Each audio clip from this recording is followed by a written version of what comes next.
399 ईस्वी चीन का लुआंग नगर।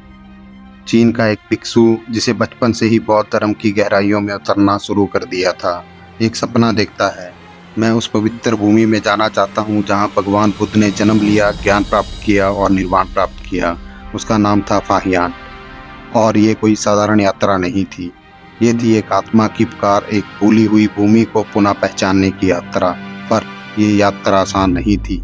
फाहियान ने चीन से निकलकर तिब्बत की बर्फीली घाटियाँ पार की, रेगिस्तानों में भूखा प्यासा भटका और कई बार तो मौत से भी टकराया। उन्होंने अपनी किताब ए रिकॉर्ड ऑफ बुद्धिस्ट किंगडम में लिखा, हमने 5 लोगों के साथ रास्ता शुरू किया था, लेकिन तुरमा रेगिस्तान में 2 साथी रास्ते में ही दम तोड़ बैठे। वहाँ न पानी था, न घास, न छाया। हमने अपने कपड़ों को फाड़कर पानी इकट्ठा किया। आखिरकार महीनों बाद वह भारत पहुँचे, नेपाल के रास्ते कपिलवस्तु, लुम्बिनी और फिर बौद्ध गया।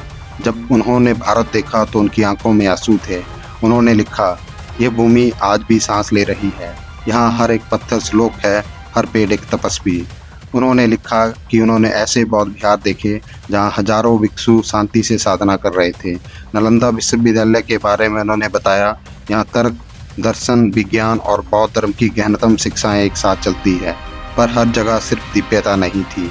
उन्होंने ये भी लिखा कि कई क्षेत्रों में बौद्ध धर्म का पतन हो रहा था, लोग केवल कर्म कांडों में लगे हुए थे और सच्चे ज्ञान की आग बुझ रही थी।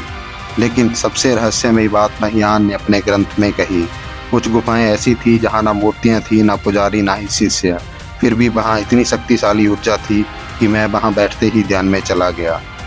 क्या फाहियान उन स्थलों तक पहुँच गए थे जहाँ आज के विज्ञान की पहुँच नहीं है, या फिर उन्होंने भारत की उस आत्मिक धड़कन को महसूस किया जो अब भी जिंदा है पर हमसे छिपी हुई है।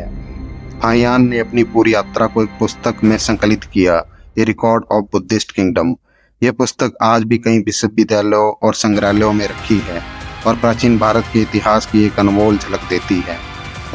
फाहियान कोई साधारण यात्री नहीं थे, वह एक खोजकर्ता थे, आत्मा के, इतिहास के और भारत की खोई हुई चेतना के। उनकी यात्रा हमें याद दिलाती है, भारत सिर्फ एक देश नहीं, यह एक यात्रा है बाहर से भीतर की ओर। दोस्तों, वीडियो आपको पसंद आई है तो चैनल को लाइक करें और वीडियो को शेयर करें। धन्यवाद।